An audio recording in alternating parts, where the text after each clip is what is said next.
Terpujilah namamu Raja di atas segala raja. Terima kasih Tuhan, karena kami punya Allah seperti Engkau. Tidak ada yang lain. Kami mengucap syukur buat malam hari ini. Tuhan beri kesehatan, kekuatan. Kami boleh memuji, menyembah Tuhan, bahkan dapat masuk dalam sakramen perjamuan kudus. Kami percaya yang sakit sudah disembuhkan, yang berbelat diberi kelegaan, sebab Engkau Tuhan melakukan mujizat dalam hidup kami. Kami percaya dan kami tidak ragu. Malam ini iman kami dibangkitkan Tuhan. Segala pujian, hormat, kemuliaan hanya bagi Engkau Yesus, Raja di atas segala raja, yang siap terima firman Tuhan. Katakan bersama, amin. Tepuk tangan bagi Tuhan, sorak-sorai, haleluya. Silakan duduk Bapak Ibu, shalom. Apa kabarnya malam ini? Luar biasa. Walaupun ada masalah tetap, karena kita punya Tuhan yang luar biasa. Iya Bapak Ibu, kita akan belajar sama-sama dari firman Tuhan. Saya percaya firman Tuhan itu dapat membangkitkan iman kita, ya. Dan saya juga yakin orang yang datang doa malam ini orang-orang yang luar biasa. Tepuk tangan dong buat saudara yang mau terus mencari Tuhan di saat orang lain pikir lebih enak di rumah aja tidur, ya santai-santai. Tapi saudara mau memberi waktu, memberi tenaga untuk datang ke tempat ini, dan Tuhan memperhitungkan itu semua. Kita baca bersama 1 Raja-Raja pasal 17. Ya, bagaimana mengalami mujizat Tuhan dalam kehidupan kita, saudara? 1 Raja-Raja 17, judul perikopnya Elia di tepi sungai Kerit. Ayat yang pertama dikatakan di sana, kita baca bersama 1, 2, 3. Lalu berkatalah Elia orang Tisbe dari Tisbe Gilead kepada Ahab, demi Tuhan yang hidup, Allah Israel yang kulayani, sesungguhnya tidak akan ada embun atau hujan pada tahun-tahun ini, kecuali kalau kukatakan. 2. Kemudian datanglah firman Tuhan kepadanya, pergilah dari sini, berjalanlah ke timur, dan bersembunyilah di tepi sungai Kerit di sebelah timur sungai Yordan. Engkau dapat minum dari sungai itu, dan burung-burung gagak telah kuperintahkan untuk memberi makan engkau di sana. 5. Lalu ia pergi dan ia melakukan seperti firman Tuhan. Ia pergi dan diam di tepi sungai Kerit di sebelah timur sungai Yordan. Pada waktu pagi dan petang, burung gagak membawa roti dan daging kepadanya, dan ia minum dari sungai itu. Bapak Ibu, kita tahu bersama ketika Raja Ahab naik menjadi raja di Israel, dia melakukan apa yang jahat di mata Tuhan. Dia menikah dengan Isabel, seorang perempuan yang sangat berdosa, licik, dan membawa Ahab untuk mengutuki Allah, bahkan menyembah kepada dewa Baal. Dan pada waktu itu saudara, mereka percaya bahwa dewa Baal itu dewa yang akan menurunkan hujan, dewa yang sanggup memberkati tanah, memberi kelimpahan untuk panennya bisa bagus dan lain sebagainya. Dan di tengah-tengah itu Tuhan mengirim, ya, dikatakan di sana Elia untuk pergi dan bernubuat kepada Raja Ahab, karena mereka percaya bahwa Baal yang akan menurunkan hujan. Tetapi Tuhan berkata kepada Elia, pergi temui Raja Ahab, katakan bahwa demi Tuhan yang hidup, Allah Israel yang kulayani, sesungguhnya tidak akan ada embun atau hujan pada tahun-tahun ini, kecuali kalau kukatakan. Ya, dan benar terjadi. Kita tahu kisah selanjutnya, terjadi kekeringan yang hebat. Tuhan membuktikan kuasanya, ya, untuk menentang penyembah-penyembah berhala yang berkata bahwa dari merekalah sumber berkat yang sanggup menurunkan hujan.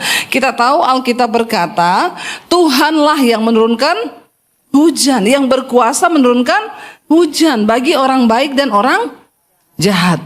Ya, Tuhan tuh kasihnya adil loh. Mau orang baik, mau orang jahat, dia turunkan hujan. Matahari bersinar bagi orang baik dan orang jahat. Itu keadilan Tuhan juga. Bayangkan kalau orang jahat itu di rumahnya tidak ada matahari. Jadi kalau kita lewat di perumahan gitu yang gelap-gelap itu, ini jahat ini. Ya, rumahnya tidak ada matahari, ini jahat.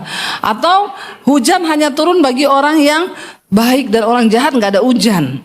Jadi di rumahnya itu kekeringan, nggak ada air. Tapi orang yang benar ada air, ya.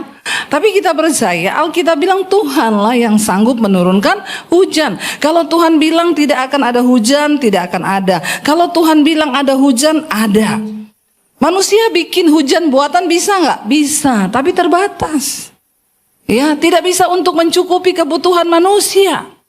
Hanya Tuhan yang sanggup menurunkan. Dan pada waktu itu Tuhan ingin mendemonstrasikan kuasa Tuhan. Percayalah Bapak Ibu, Tuhan itu ingin mendemonstrasikan kuasanya lewat hidup kita. Amin. Ya, kalau kita sungguh-sungguh mau percaya dan taat kepada firman Tuhan. Lalu setelah Tuhan berkata begitu kepada Elia, berfirman, dikatakan di sana Tuhan bilang, lalu sekarang kamu pergi. Setelah kamu ucapkan nubuatan itu, kamu pergi dari sini, berjalanlah dan bersembunyi di tepi sungai Kerit di sebelah timur sungai Yordan. Nanti kalau kelaparan itu melanda, tenang saja, engkau akan minum dari sungai itu, dan burung gagak akan kuperintahkan, telah kuperintahkan untuk memberi makan engkau di sana. Elia adalah seorang yang mengalami mujizat Tuhan yang begitu luar biasa di hidupnya. Berapa banyak yang ingin mengalami mujizat Tuhan dalam hidupnya? Semua mau? Mau bayar harganya? Jangan dulu ngomong-ngomong mau, ndak gampang, ya. Ndak gampang. Ketika Tuhan berkata kepada Elia, nanti akan ada kelaparan, kekeringan, jadi engkau pergi sembunyi di sungai Kerit di sebelah timur sungai Yordan. Nanti burung gagak kasih makan dan kau minum dari sungai itu. Kalau Bapak Ibu disuruh Tuhan pergi sembunyi di sungai apa di Jawa, di Surabaya ini sungai apa? Berantas ya, bukan Kali Ciliwung ya. Itu di Jakarta. Disuruh pergi ke sungai Berantas, Tuhan bilang, nanti kau minum dari sungai itu, tenang, makan dari mana? Burung gagak tak suruh kasih kau makan. Saudara percaya enggak? Jangan bilang iya, amin, amin dulu. Coba kita merenungkan kalau kita jadi Elia. Kira-kira saudara disuruh pergi, nanti yang kasih makan burung. Burung kasih makan kita. Menurut saudara, masuk akal? Jawab jujur dengan logikamu, ndak usah sok rohani. Menurut saudara, masuk akal enggak? Ampuni mereka Tuhan, karena mereka tahu apa yang mereka katakan. Ya, tapi memang jujur secara logika manusia enggak masuk akal. Kalau kita yang disuruh, kita berangkat enggak? Iya kan Tuhan, ya. Makanya akhir zaman ini memang jarang orang lihat mujizat, karena enggak masuk akal. Enggak masuk akal. Suruh pergi ke sungai, terus sembunyi di situ, nanti makannya gimana? Burung, antar makan. Mempercayai Tuhan itu tidak gampang. Seringkali kita harus menanggalkan logika. Nih, apalagi bapak-bapak ini yang terkenal memakai, ya, karena laki-laki tidak bercerita, tiba-tiba ditaruh di gerbong paling belakang. Haleluya ya. Iya toh? Kasihan sih saudara. Di rumah sudah jadi korban istri. Ada ibu-ibu tertawa besar, itu berarti dia pelakunya. Di rumah udah jadi korban istri, di kantor jadi korban bos, di kereta jadi korban gerbong. Laki-laki itu survei membuktikan, nih ya, bapak-bapak, kenapa banyak bapak-bapak yang cepat botak? Maaf, saya tidak menyinggung yang botak-botak ya. Kenapa? Ya karena orang itu kalau botaknya di depan berarti banyak berpikir. Kalau botaknya di belakang, karena pinter. Kalau botaknya menyeluruh, dia pikir dia pinter. Ya, ini cuma intermezzo, jangan tersinggung dong ya bapak-bapak. Tapi kenapa? Bahkan survei membuktikan yang paling banyak kena stroke itu laki-laki daripada perempuan. Kenapa saudara? Karena ukuran otak laki-laki itu lebih kecil daripada perempuan. Ya, tapi memorinya full. Karena semua dia pikir. Perempuan beda, otaknya memorinya lebih gede, tapi hampir nggak ada isinya. Maaf ya.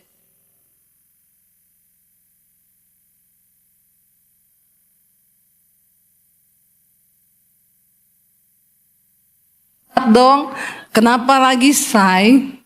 Dia ketik panjang lebar nih.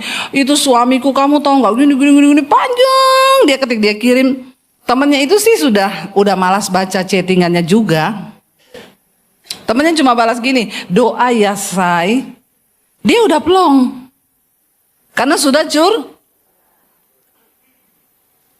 Tapi bapak-bapak kalau ada masalah, masa say? Ada hal-hal yang bisa dibuat laki-laki tapi yang bisa dibuat perempuan tapi tidak bisa dibuat laki-laki. Perempuan tuh kalau manggil say sama sesama temennya enggak apa-apa. Tapi coba bapak-bapak, jangan kau coba, ini adegan berbahaya. Kau panggil say temenmu langsung dibilang boti itu.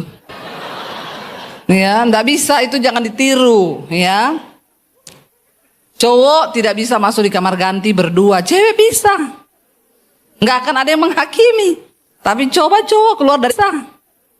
Nggak akan ada yang menghakimi. Tapi coba cowok keluar dari kamar pas berdua. Ya, itu tidak bisa ditiru.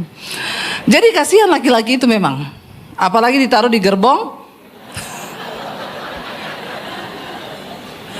Ampuni dia Tuhan ya. Kalau perempuan itu ada masalah, dia pergi ke mall. Nggak beli, cuma cuci. Memang ibu-ibu di sini jarang beli, cuma cuci mata, ketahuan ya.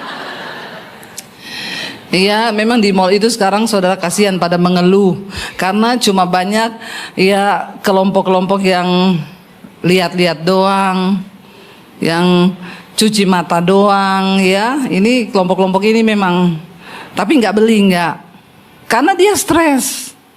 Ada masalah di rumah, dia cuma pergi cuci mata di mall, pulang plong, dia plong. Padahal belum ada jalan keluarnya.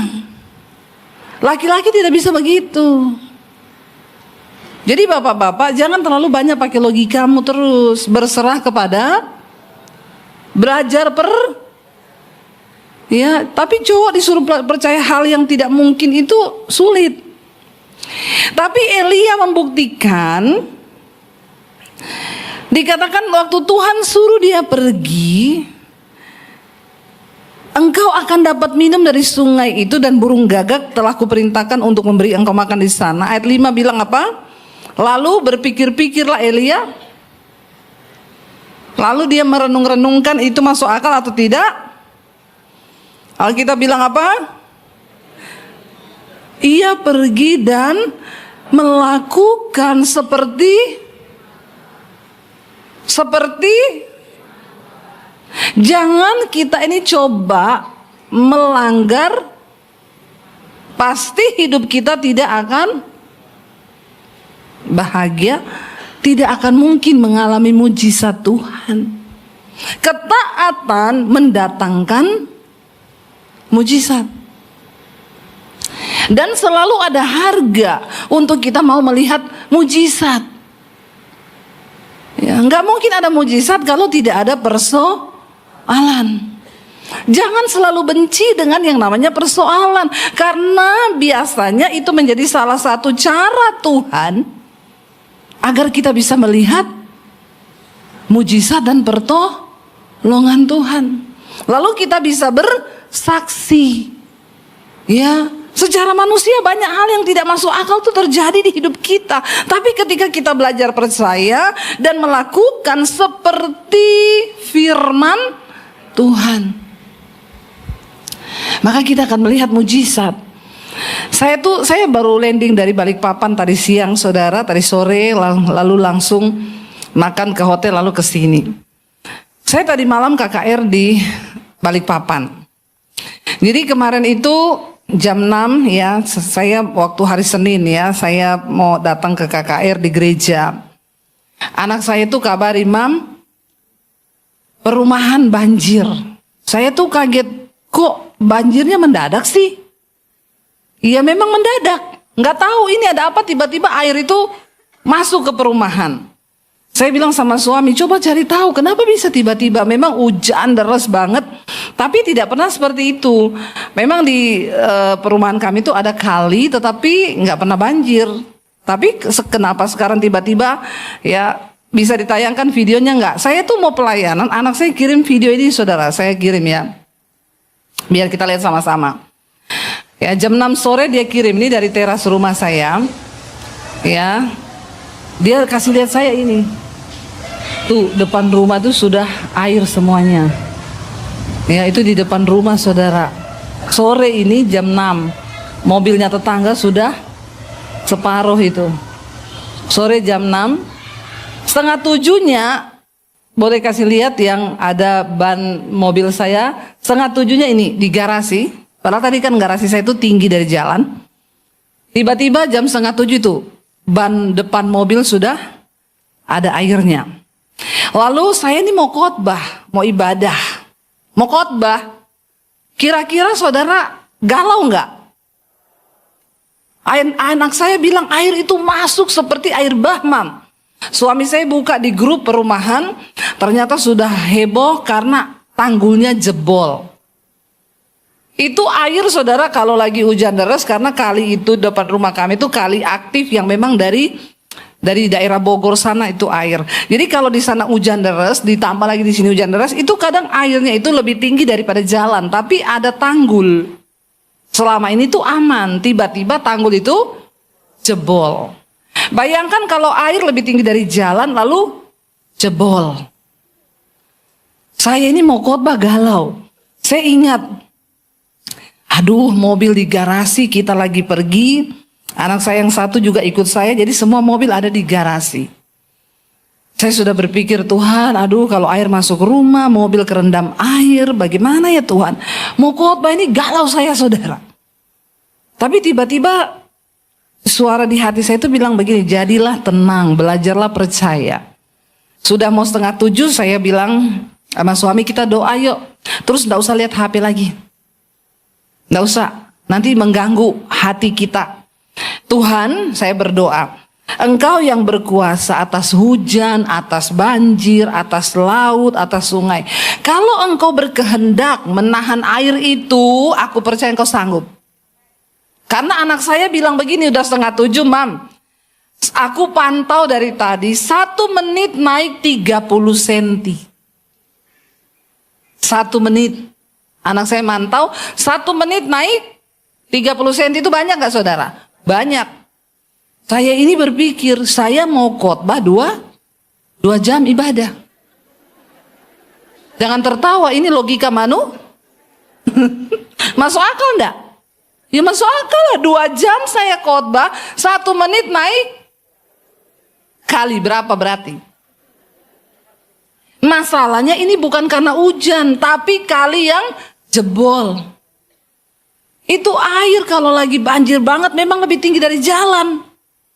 Jadi saya itu, saya bilang, Tuhan, Engkau yang sanggup, saya tidak mau hatiku terganggu, saya ini mau khotbah. Tolong Tuhan tenangkan hatiku. Kalau Engkau mau, Kau sanggup Tuhan menahan air itu. Aku percaya Tuhan sanggup. Tapi kalaupun Tuhan, kalaupun air naik terus dan itu mobil-mobil kerendam, rumah saya masuk air, itu cuma harta dunia.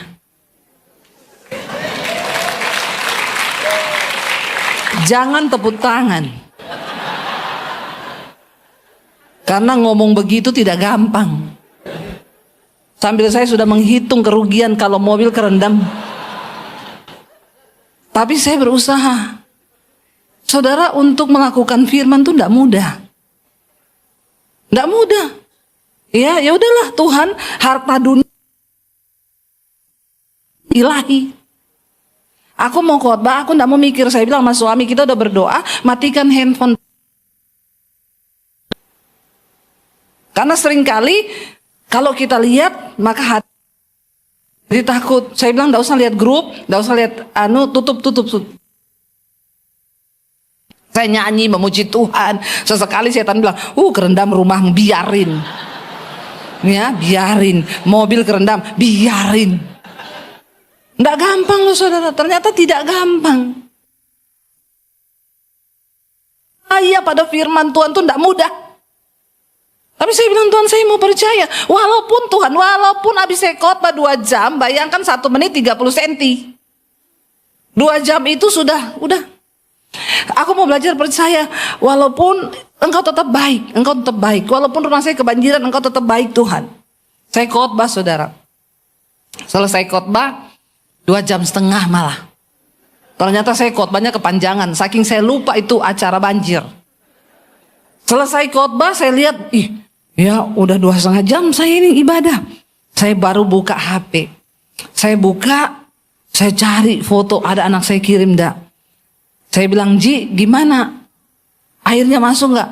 Enggak, Mam, dari tadi dia bertahan di situ. Dia bertahan.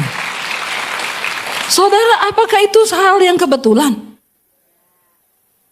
Menurut saudara itu kebetulan? Saya percaya itu tidak kebetulan. Dan sering kali Tuhan itu melihat sikap hati kita. Sebelum dia melakukan mujizat, dia mau lihat sikap hati kita dulu. Apakah kita ini benar-benar percaya, berserah pada Tuhan dan menempatkan Tuhan pada posisi yang nomor 1 di hidup kita? Apakah kita sungguh-sungguh mau percaya pada firman Tuhan? Atau kita ini jadi orang yang cuma ngomong Kristen kalau di gereja? Yang ngomong firman kalau lagi di gereja, amin, amin, pulang di rumah lupa semua itu firman.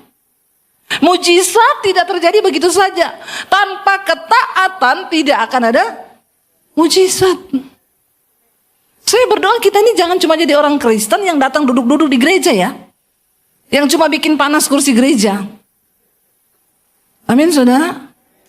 Saya tadi baru bilang sama Pak Beni ini setia sekali mendampingi hamba Tuhan. Kalau saya datang ada Pak Beni, ya saya drop, dibeliin kopi, dibeliin susu beruang, dibeliin ini. Saya bilang, Pak Beni ini pelayananmu luar biasa loh Pak. Kalau nggak masuk surga kebangetan loh. Saudara juga. Kau sudah buang waktu datang doa malam. Kalau tidak masuk surga dan tidak mengalami mujizat selama kita hidup itu Dia Tuhan yang sama yang berbicara pada Elia zaman dulu. Dia Tuhan yang sama pada hari ini yang kita sembah, yang sanggup melakukan mujizat di hidup kita.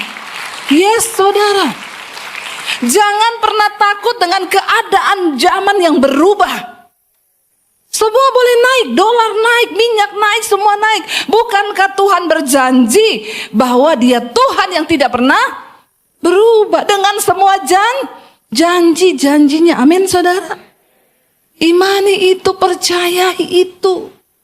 Maka kita akan melihat, maka kita akan tahu, dan kita akan menjadi alat Tuhan untuk menyaksikan kebesaran Tuhan. Bagi saya tadi malam itu mujizat besar. Dan anak saya bangun pagi kasih foto-foto di grup, Mam, puji Tuhan banget loh, memang benar-benar kita tuh perlindungan Tuhan. Aku bangun pagi, tetangga depan jemur kasur, jemur sofa, jemur karpet yang tebal-tebal. Tetangga kanan kiri jemur, semua jemur. Tapi rumah kita tidak. Jangan tepuk tangan. Kasihan, saya tidak berharap mereka juga kebanjiran. Tapi Tuhan bilang akan ada perbedaan. Waktu kita punya sikap hati yang benar, mau percaya pada firman Tuhan, saya bilang Tuhan ketenangan, hal kerajaan Allah itu bukan makanan, bukan pakaian, bukan rumah, bukan mobil, tapi kebenaran, damai sejahtera dan sukacita oleh Roh Kudus. Dan saya tidak mau kehilangan sukacita. Hari ini saya mau khotbah, mendengar berita begitu, lihat foto begitu, aduh deg-degan, saya nggak mau terkontaminasi. Aku percaya Tuhan mampu, Dia sanggup. Sebelum mujizat terjadi, seringkali Tuhan tuh pengen lihat hati kita, pengen lihat iman kita. Apakah kita sungguh-sungguh benar-benar percaya? Bahkan gak sampai situ sudah dikatakan dan benar. Lalu Tuhan melakukan seperti yang dia janjikan pada waktu pagi dan petang. Burung gagak itu bawa roti dan daging kepadanya, dan ia minum dari sungai itu. Jangan tanya burung gagaknya itu bawa daging dari mana ya? Dia ambil di mana itu roti? Dia ambil di mana itu daging? Tidak semua hal perlu kau tahu. Tapi Tuhan Maha tahu dan Maha mampu. Karena Dia yang menciptakan segala sesuatu. Dia yang ciptakan langit, Dia yang ciptakan bumi, Dia yang ciptakan semua, Dia yang menciptakan. Dan kita cuma cukup percaya dan berkata, yes, amin, kami percaya Tuhan. Jangan biarkan saudara imanmu itu menjadi sia-sia.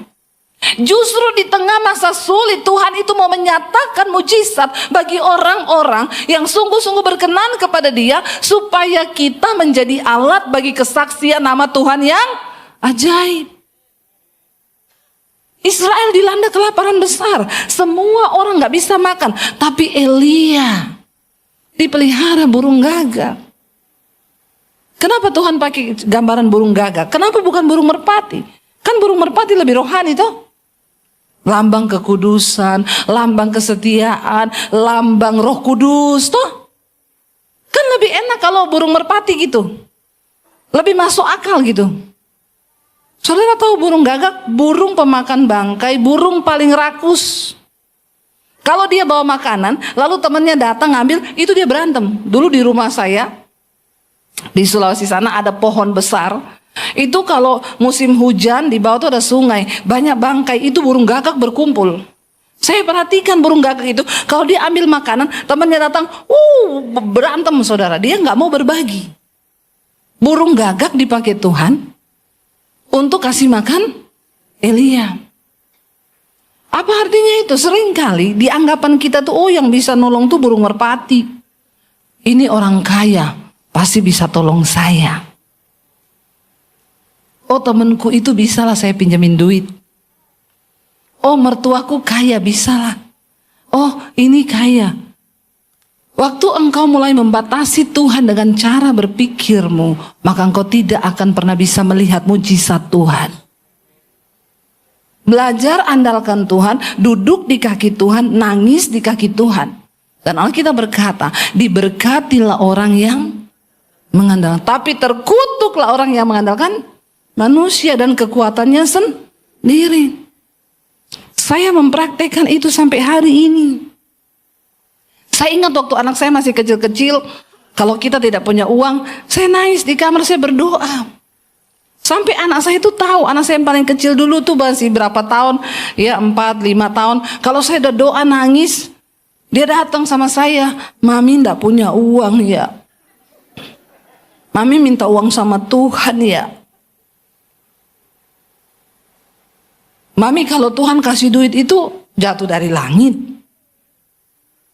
Saya mengajarkan anak saya untuk beriman. Saya bilang, enggak deh, kalau jatuh dari langit itu uang palsu. Enggak ada nomor serinya. Ya, Tuhan menolong kita lewat banyak cara, lewat orang yang tidak pernah kita duga. Yang enggak pernah kita sangka. Tuhan sanggup. Tuhan mampu. Jangan cuma harap-harap burung merpati yang dianggap sebagai lebih rohani dan gini. Burung gagak.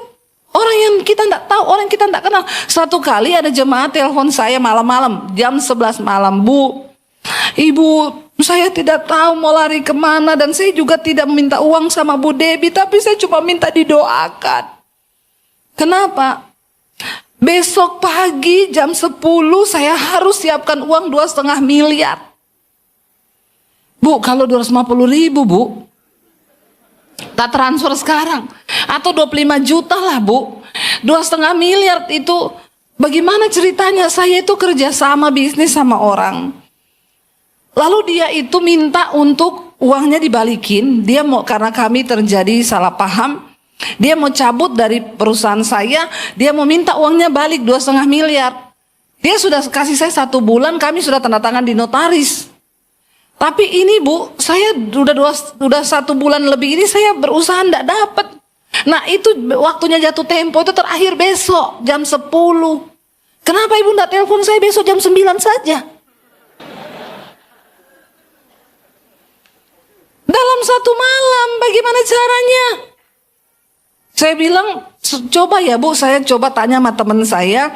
Gini Bu Debbie, kalau dia mau bantu, akhirnya nanti saya jadi join sama dia. Karena perusahaan ini sebenarnya jalan dan lumayan keuntungannya. Tapi ya namanya kelas orang udah nggak mau. Ya aduh Bu, ya coba saya coba tanya orang itu. Dia bilang, maaf Bu Debbie, saya nggak bisa bantu. 1 malam 2,5 miliar.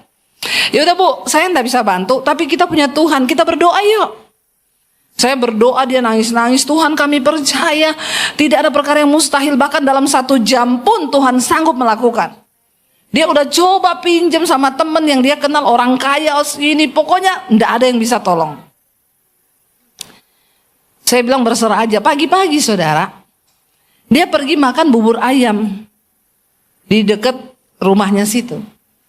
Dia ngobrol dengan 1 orang bapak, bukan agama Kristen.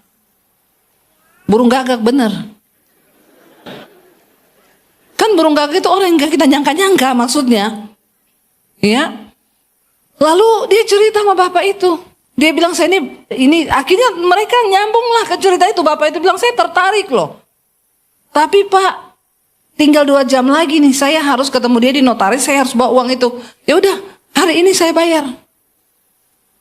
Jam 9 pagi, setengah 10 ditransfer saudara. Dan akhirnya dia pergi bayar, selesaikan semua. Lalu berapa minggu kemudian saya diundang untuk peresmian kantor mereka yang baru. Dia kenalin sama saya, ini loh Bu, burung gagak itu yang Tuhan kirim. Ini orang saya tidak kenal. Jadi Ibu cuma kenal di tempat makan sarapan pagi itu. Iya Tuhan kirim. Tuhan kirim. Ya, lalu kapan itu dia undang, saya ucapan syukur. Sekarang perusahaannya itu maju pesat, bahkan diberkati Tuhan. Saudara benar, tidak ada yang mustahil dalam waktu semalam.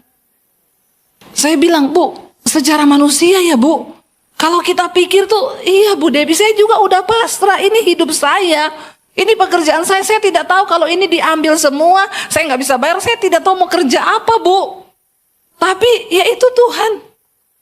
Itu burung gagak yang makanya jangan pernah pakai otak dan logika kita untuk coba menolong Tuhan. Abraham pernah coba tolong Tuhan.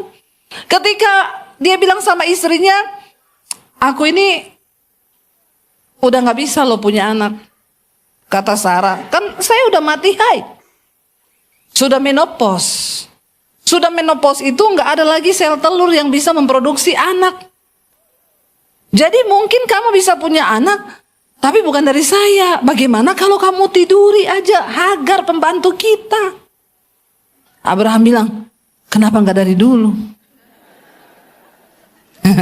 Ya bapak-bapak, Hagar itu orang Mesir. Cantik, bodinya tinggi, besar, hidungnya mancung putih. Yang paling jelek di Mesir itu paling cantik di Surabaya. Percayalah. Percayalah, wanita paling jelek di Mesir itu paling cantik di sini. Tinggi, putih, hidungnya mancung. Bayangkan tiba-tiba Sarah bilang, kamu tiduri saja situ. Kenapa juga Abraham tidak menengking ya?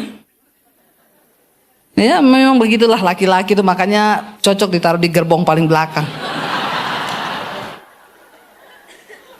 Ya, harusnya kan dia sadarkan istrinya tuh, bertobat kau.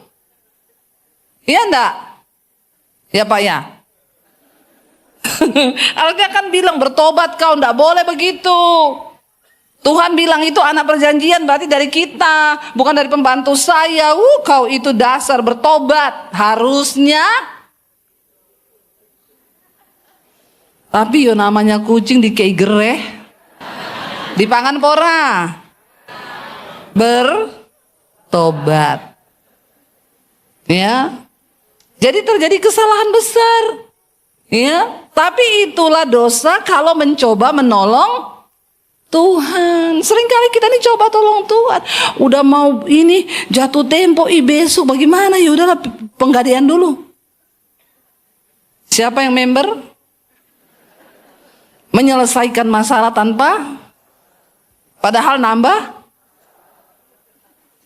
Cuma Tuhan yang bisa menyelesaikan masalah tanpa. Dia yang punya dunia ini. Dia yang mengendalikan alam semesta. Dia yang mengendalikan seluruh hidup manusia. Bahkan ketika dokter bilang tidak ada harapan, kalau Tuhan bilang ada harapan, ada. Walaupun orang bilang tutup. Makanya teman saya bilang, saya sudah dikutuki Bu, besok kamu gak bisa bayar 2,5 M, saya ambil itu perusahaan, kamu hengkang dari sini. Karena begitulah perjanjiannya. Tapi Tuhan bisa membalikkan keadaan dalam waktu 1 malam. 1 jam, 1 detik, dia sanggup. Waktu kita terlalu banyak kesaksian tentang kedahsyatan Tuhan yang begitu luar biasa. Ya, saya melihat, saya mendengar, saya menyaksikan bagaimana tuh. Bayangkan orang rumah saya tanggul jebol loh, itu bukan kebetulan. Anak saya bilang air tuh berhenti pas di tangga. Itu yang video malam. Teras tadi itu sudah penuh air, saudara. Garasi itu sudah penuh air. Tapi Tuhan itu sanggup. Tuhan itu mampu. Dan tidak ada perkara yang mustahil bagi orang yang sungguh-sungguh percaya. Bahkan kalau kita lihat cerita yang selanjutnya itu, Tuhan bilang kan setelah itu sungai itu kering. Sungai Kerit yang disuruh Tuhan pergi menjadi sumber mata air dan minum bagi Elia. Akhirnya menjadi kering. Karena hujan tidak turun di negeri itu seperti yang dia firmankan kepada Raja Ahab. Lalu ketika mulai kering, Tuhan berfirman sama dia. Kalau sudah baca ayat yang ke-8, ayat yang ke-7, tetapi sesudah beberapa waktu sungai itu menjadi kering sebab hujan tiada turun di negeri itu. Ayat 8, maka datanglah firman Tuhan kepada Elia, bersiaplah pergi ke Sarfat yang termasuk wilayah Sidon dan diamlah di sana, ketahuilah aku telah apa? Memerintahkan seorang janda untuk memberi engkau makan. Tadi telah memerintahkan burung, sekarang diperintahkan seorang. Kalau kita jadi Elia pasti gini, yes, janda kaya. Ya apa ya? Menurut kita, Tuhan suruh janda pelihara kita, berarti janda miskin atau janda kaya? Naik Alphard. Ya toh? Punya villa. Ya, yes, ketemu janda kaya. Karena itu yang masuk akal. Dia berjalan, begitu masuk ke daerah yang namanya Sarfat, dia ketemu seorang janda sedang mengumpulkan kayu api. Mungkin Elia pikir nggak mungkin ini. Ini miskin lagi cari kah? Harusnya ketemu janda lagi nyetir mobil Alphard, pem. Mau kemana Elia? Naik. Ya toh? Itu kan yang masuk akal kan? Ternyata enggak. Seorang perempuan, seorang janda yang sedang mencari kayu api. Lalu Elia berseru pada perempuan itu, coba ambil bagiku sedikit air dalam kendi, aku mau minum. Kan aus, jalan kaki. Lalu janda itu, ya, ketika perempuan itu pergi mengambilnya, Elia berseru lagi, coba juga ambil bagiku sepotong roti. Dia lapar, dia haus. Ya layak kalau dia minta makan. Dia kan nggak tahu kalau itu tuh jandanya yang akan pelihara dia kan. Tuhan kan kasih tahu kan mukanya seperti ini, jandanya itu ini. Ya Elia membayangkan janda kaya yang sudah filler, mukanya dibotox, toh, pakai tas Hermes kan, ketemu gitu. Ternyata janda miskin yang lagi cari kayu bakar, tapi ya karena dia lapar, dia haus, dia minta makan dan minum. Lalu janda itu bilang apa? Demi Tuhan Allahmu yang hidup, Sesungguhnya tidak ada roti padaku sedikit pun kecuali segenggam tepung dalam tempayan, sedikit minyak dibuli-buli. Dan sekarang aku ini lagi cari kayu 2 potong, karena aku ini mau mengolah tepung itu jadi roti. Sesudah aku makan roti itu, aku dan anakku sesudah itu akan mati. Bayangkan saudara berjalan dalam janji Tuhan, yang dimana Tuhan bilang kamu akan ketemu perempuan janda. Janda itu akan pelihara kamu dan kasih kamu makan. Saudara ketemu, dia bilang, kamu minta saya makanan. Kamu tahu saya tinggal punya tepung sedikit. Ini saya lagi mau olah, lagi cari kayu. Habis saya makan tepung itu jadi roti, habis itu kami mati. Dengar begitu rasanya harapan kita juga ikut. Orang yang harusnya bisa tolong ternyata tidak bisa tolong. Di saat-saat seperti itu saudara, tidak mudah menjadi Elia yang belajar taat sama firman Tuhan. Tetapi untuk mendemonstrasikan kuasa Tuhan, memang Tuhan perlu orang-orang yang berani percaya dan sungguh-sungguh percaya. Karena mujizat tidak bisa terjadi kalau kita tidak percaya. Makanya berapa kali Yesus berkata, imanmu yang menyembuhkan engkau, imanmu yang menyelamatkan engkau. Ketika Petrus melihat Yesus jalan di atas air, Petrus kaget, dia bilang, wow Tuhan, engkaukah itu? Kalau memang itu engkau suruh aku jalan Tuhan. Tanpa berpikir panjang, Petrus bilang, aku juga mau jalan di atas air. Lalu Tuhan bilang, ayo Petrus kemari. Tanpa berpikir itu air, dia turun dari perahu, dia jalan. Lalu Alkitab berkata, tiba-tiba ada angin sepoi-sepoi. Angin bicara tentang persoalan badai yang datang dalam hidup kita. Ketika ada sedikit angin, tiba-tiba dia sadar, aku ini di atas air loh. Harusnya enggak boleh loh ini. Ini melawan gaya gravitasi bumi. Ini enggak masuk akal, enggak boleh terjadi begini, ini enggak benar ini. Waktu dia kena angin, otaknya mikir, saya ini melawan gaya gravitasi bumi, ada di atas air. Enggak bisa orang berdiri di atas air, pasti tenggelam. Dan saat dia takut, Alkitab berkata dia mulai tenggelam. Tenggelam saudara. Waktu engkau tidak percaya, waktu engkau tidak yakin. Dan apa yang seringkali membuat iman kita itu diuji ketika datang angin?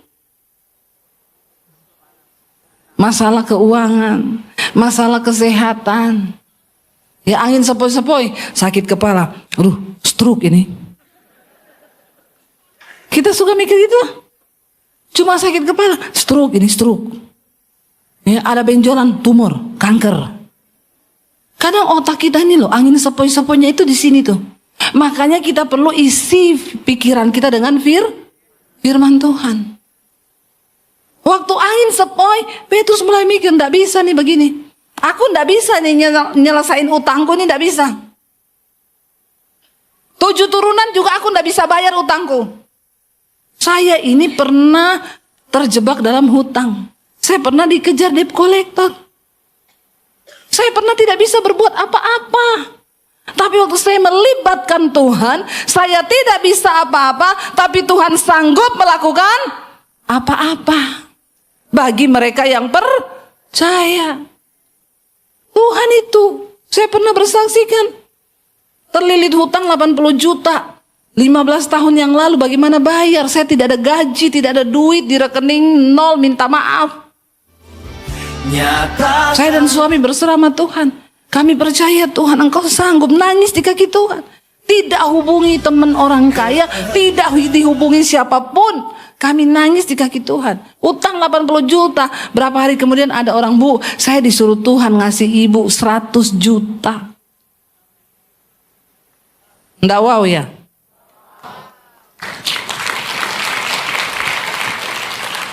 Dan saya tidak minta, saya tidak pinjem, saya tidak curhat. Saya juga tidak curcol. Curhat colongan. Tapi Tuhan tahu dan Dia mampu menggerakkan siapapun. Karena Tuhan bilang, aku memberikan kasih karunia kepada siapa aku mau beri kasih karunia itu. Jadilah kita sebagai orang-orang yang layak menerima kasih karunia Tuhan. Apa kasih karunia Tuhan itu? Sesuatu yang memampukan kita di saat kita tidak mampu. Dan memang kita tidak mampu. Tapi kita punya Tuhan tapi engkau jarang duduk di kakinya, berlutut, memohon, meminta pada Bapa yang mengerti, yang sanggup, yang mengasihi kita sebagai anak. Kalau kita aja orang tua, kita nggak mau lihat anak kita susah kan? Saya itu selalu kalau saya keluar kota, Dek, kamu hari ini kuliah? Iya, Mam. Ada duit enggak? Gitu. Saya kemarin anak saya ikut pelayanan di Balikpapan. Saya bilang, Dek, nanti besok kamu makan ya, kita sarapan di hotel pagi. Anak saya tanya, oh, kamarku juga dapat sarapan ya? Saya ketawa dan saya nggak sadar, saya jawab begini, ya iyalah, masa anaknya Debbie Basir nggak dapat sarapan? Terus suami saya nyeletuk gini, keren loh saya omonganmu. Kenapa? Keren omonganmu, masa anaknya Debbie Basir nggak sarapan? Terus saya bilang, iya ya, betapa Bapak kita di surga juga ngomong begitu ya. Amin, saudara. Tiba-tiba saya bilang sama suami, iya ya, saya aja yang Debbie Basir bisa ngomong itu sama anak saya. Bagaimana dengan Bapamu yang di surga, yang mengasihi kita tanpa batas, yang tidak akan rela melihat engkau kekurangan, yang tidak akan rela melihat engkau menderita, tapi yang dia mau engkau datang kepada dia dan jadilah anak yang menyukakan hatinya.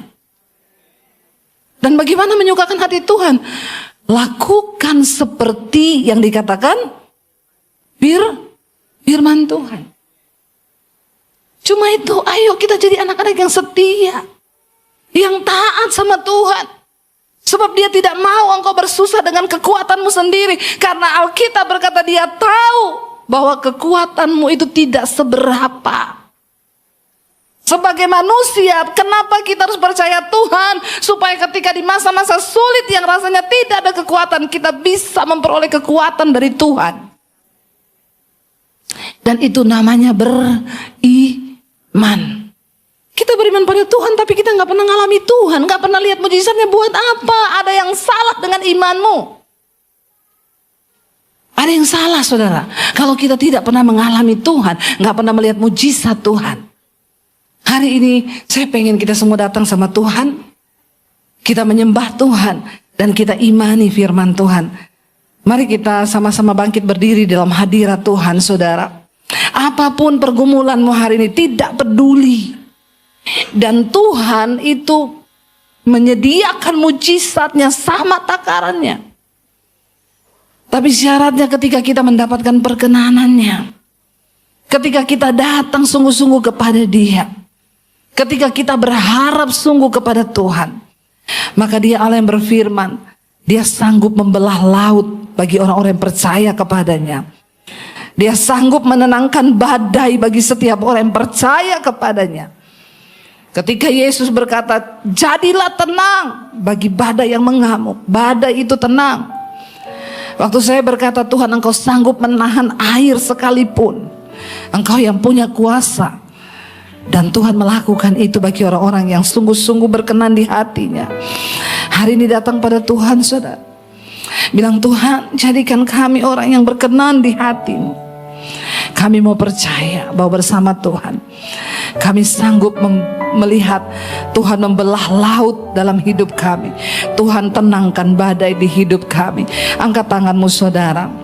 Yang membelah laut, yang teduhkan badai, yang mustahil pun terjadi karena kuasa-Mu yang pegang hidupku,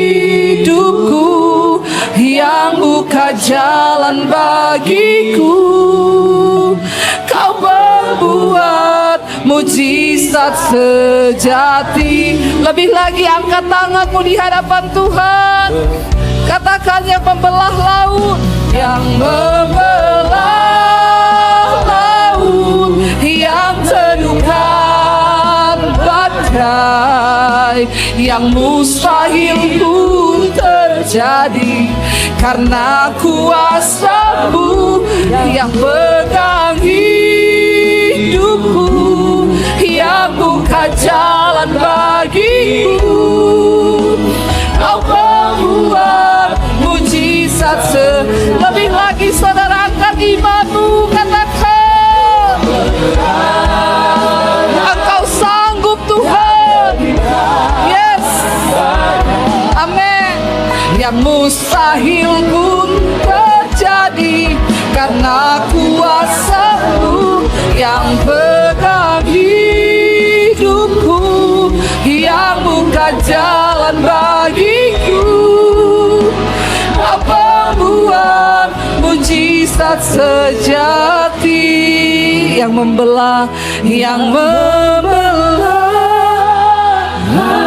Mari dengan iman, saudara, katakan Kau sanggup Tuhan, Engkau sanggup.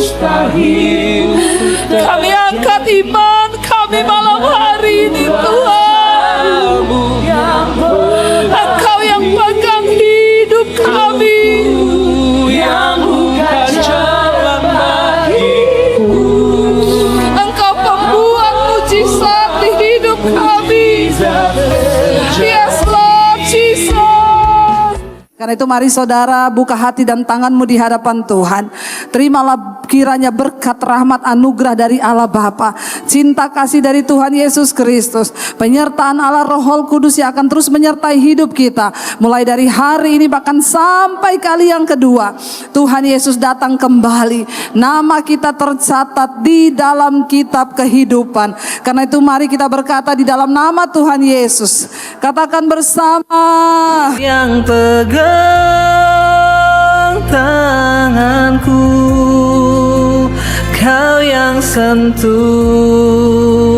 hatiku, selamanya ku cinta Kau Yesus, selamanya ku menyembah-Mu.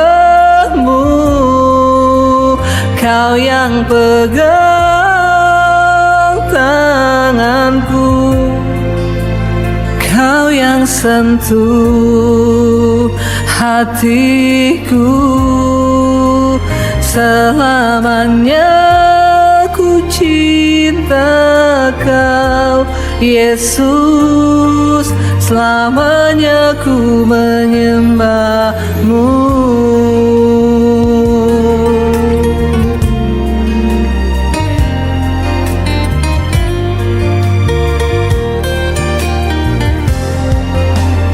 Kau yang pegang tanganku, Kau yang sentuh hatiku, selamanya ku cinta Kau Yesus, selamanya ku menyembah-Mu.